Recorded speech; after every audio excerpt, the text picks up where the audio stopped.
welcome back to the Basement Gun Shop. Today, got a little off topic, radio communications. I got an email from an organization I belong to, and they are having a communications exercise coming up very soon. But that's basically for ham radio guys. So we all know more or less, or we've all at least heard about ham radio. Ham radio, talking to people over very long distances, and requires a license. But if you want to communicate with your family, what options do you have? So let's talk. There are, other than ham, basically there are two different types of radio service. There's FRS, Family Radio Service, and GMRS, or General Mobile Radio Service. FRS is a specific number of frequencies, 7, set aside by the FCC for families. There's no license required, no complications. They're low power channels, get 3-5 miles worth of range. You can go to Radio Shack, Target, Walmart, Amazon, Cabela's, any number of retailers, and you'll see something like this radio sitting on the shelf. You can purchase these and use them on the FRS channels. No license, no anything required.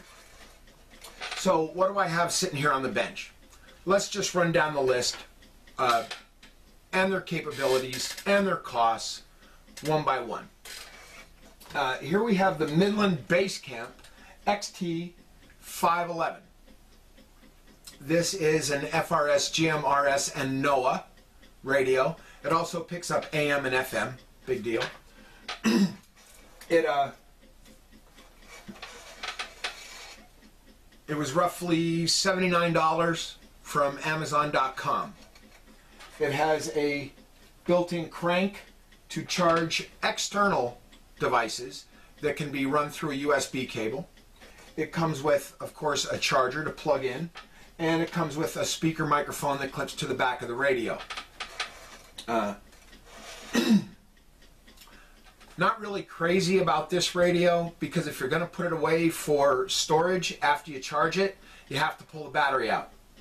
The reason being, it has an LED clock, and that just continually runs down the battery. This is the GTX 1000. It is FRS, GMRS, and NOAA capable. This has been sitting in a storage bin in a cabinet for about 4 months. I pulled it back out the other day and turned it on, and the battery was still full. So that's good long-term storage life as far as I'm concerned. NOAA, National Oceanic and Atmospheric Administration. These are the guys that put out severe weather alerts and stuff like that. So if you live in an area of the country that's prone to tornadoes, hurricanes, any kind of severe weather, which pretty much is the entire country, you can also monitor the NOAA channels on there.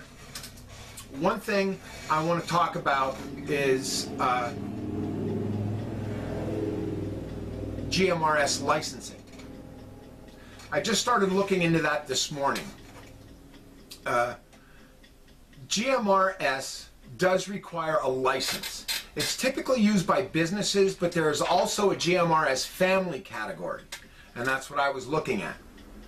The license fee for that is $85 for 5 years, and that covers anyone in the family regardless of age. You must be 18 to apply for the license, but it covers everyone in the family. Simple enough. Now, what the license application process is and what it entails, I do not know. I just looked at the cost and who was covered by it. I do know that GMRS allows you to transmit with higher power than family radio service. Family radio service is typically low power transmission. GMRS, you can go low, medium, high power transmissions, which will in turn give you greater range. So these like I said, a Midland GXT 1100 or 1000. I'm sorry. I picked 2 of these up at Radio Shack for about 120 bucks, give or take. Only because we were going camping and I thought it would be cool to give Daniel one and let him run around. And he thinks it's awesome when he can put in the earbud with the little boom microphone and he can be all tactical with the radio clipped on his belt and the little, you know, button push to talk and the microphone and all that stuff. He thinks it's tactical, so he enjoys it. The third radio sitting here on the bench is the Baofeng. That's Baofeng UV5R Plus. This is a dual band, and this goes into the 2-meter shortwave radio. So that's the ham bands. This is fully programmable. So if you want to get something like this and use it as a scanner for police and fire and EMS channels, you can do that as well. This can be programmed to work in the FRS and GMRS frequencies as well. It can also be programmed up into the 2-meter ham bands. Please don't ask me to explain fully what 2-meter ham band is, because I'm unclear as to what frequencies fit into what range and all that other stuff. I am by no means a radio expert. I'm just giving you a kind of a general overview. They all come with accessories, like I said. This one, 79 bucks on Amazon. Shoulder strap, little speaker mic that clips onto the back of the radio, as well as a charger. The Baofeng, or the GXT 1000s, comes with a desktop charger, and they came as a pair, by the way. A desktop charger for 2 radios. They came with an earbud each, and of course a manual. This one came with a manual as well. The Baofeng UV5R Plus came with an earbud that's not as cool as the other one. You actually have to raise this up to your mouth while you press the button to talk. It came with a desktop charger. You can also program it via the keypad that's on the radio, or through software on any home computer, laptop, whatever. I use freeware software called Chirp, C-H-I-R-P. Version 4 of the Chirp software does not work with this radio. I just tried that this morning too. So I'm still using version 3.02, I believe. There's also a programming cable you have to buy that plugs into the speaker and mic jack on the side of the radio. Something else. The Midland uses Motorola size jacks. The Baofeng, I don't know what size jack this is, but it doesn't fit either of these radios. So if you're going to buy accessories for it, you have to be careful as to what jack, and read the description and make sure it says Baofeng. There are other manufacturers out there that make radios similar to this little dual band number. You know, I'm just saying this is what I have. I'm not saying one is better than the other. I will tell you this. Yesterday I did a range test. I was about 3 miles away on the other end of town. Daniel had this on with his little tactical earbud, and I had this with me, and we were talking quite well, back and forth on FRS channels. So, you know, there's 3 miles in town through buildings with the hills in town and everything else, and we still had decent reception at that range. As I've said before, I'm in northeastern Pennsylvania. I live in a valley, and it's kind of hilly. The town I live in is rather hilly. So there were 2 hills in between my house, where Daniel was, and where I was at, on the other end of town. Almost out of town, as a matter of fact. So I was kind of impressed by that. So, capabilities-wise, there are 7 FRS channels, 15 GMRS channels, and 7 NOAA channels that both of these Midlands can monitor and transmit on. They can't transmit on NOAA channels. Baofeng UV5R is a 2-way radio. No matter what frequency you program in here, you can transmit on it. That can lead you to getting yourself into some trouble.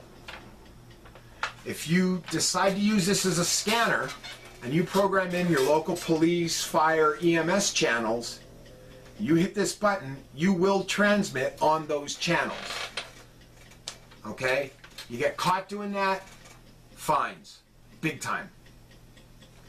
You can program ham frequencies in here, up shortwave radio, up to 2 meters.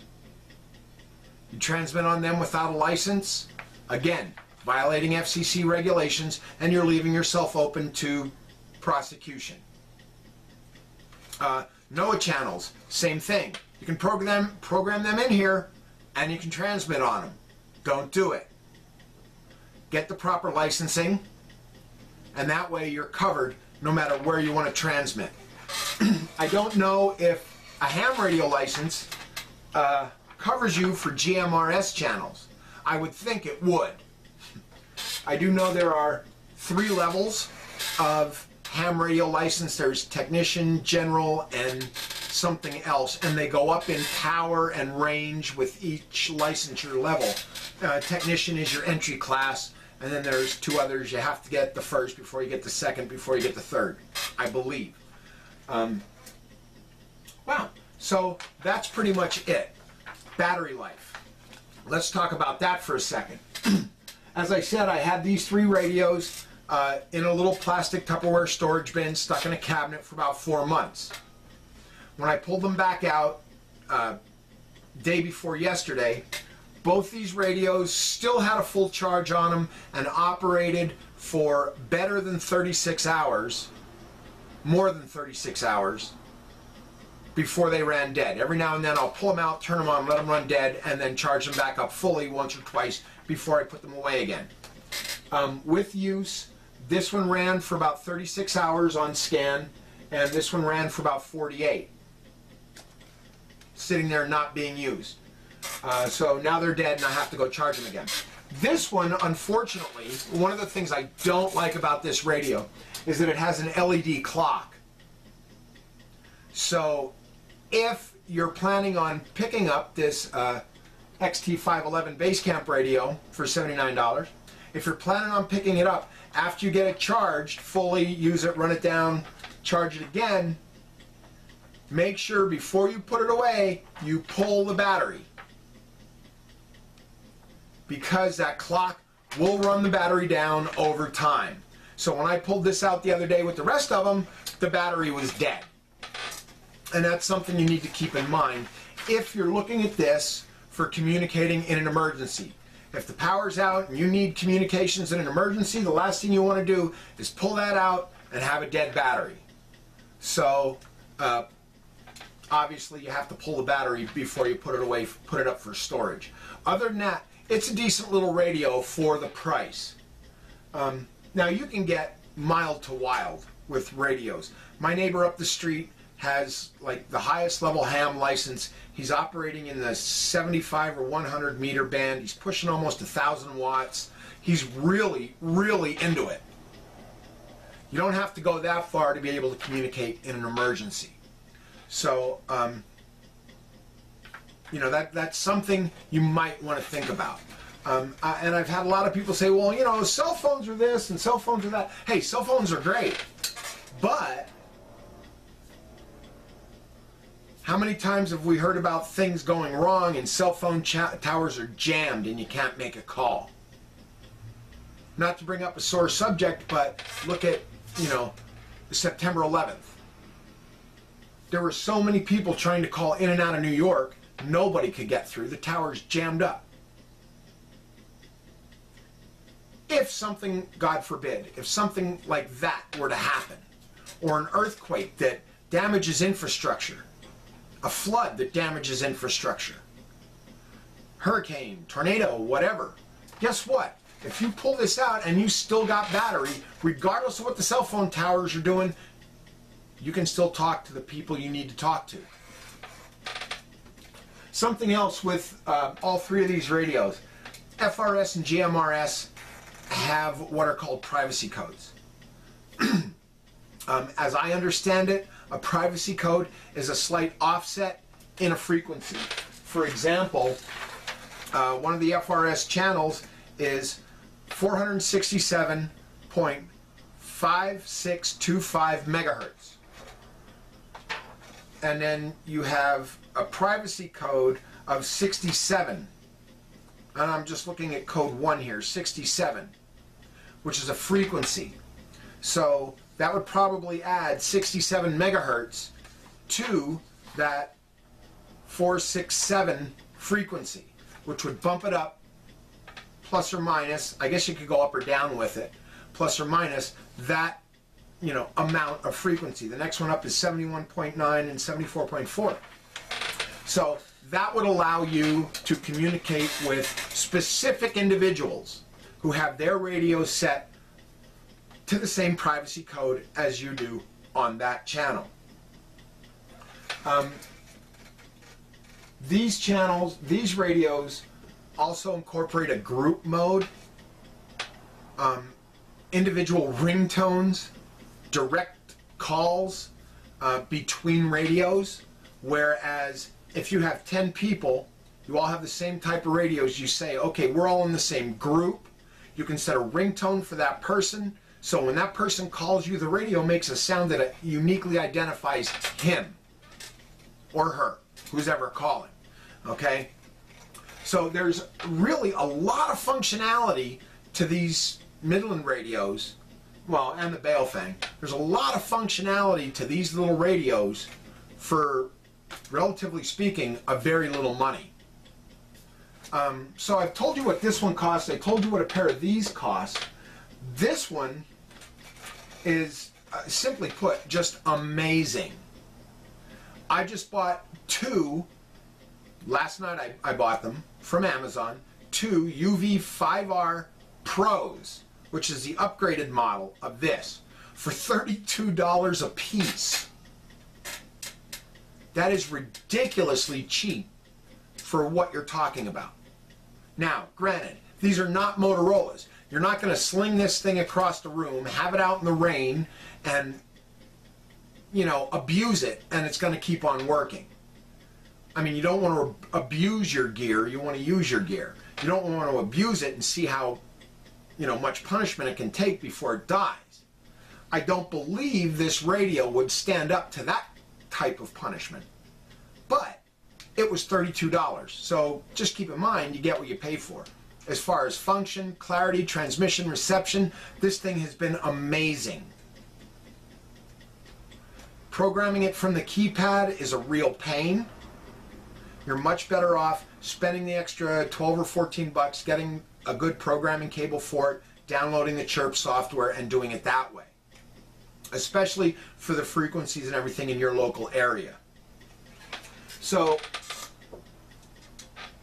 that's pretty much my little primer on radio communications. As always, if you have any questions or comments, please, I ask you and encourage you, leave them in the comments below. If you like the channel, like it, subscribe, even better. And until next time, stay safe and keep shooting.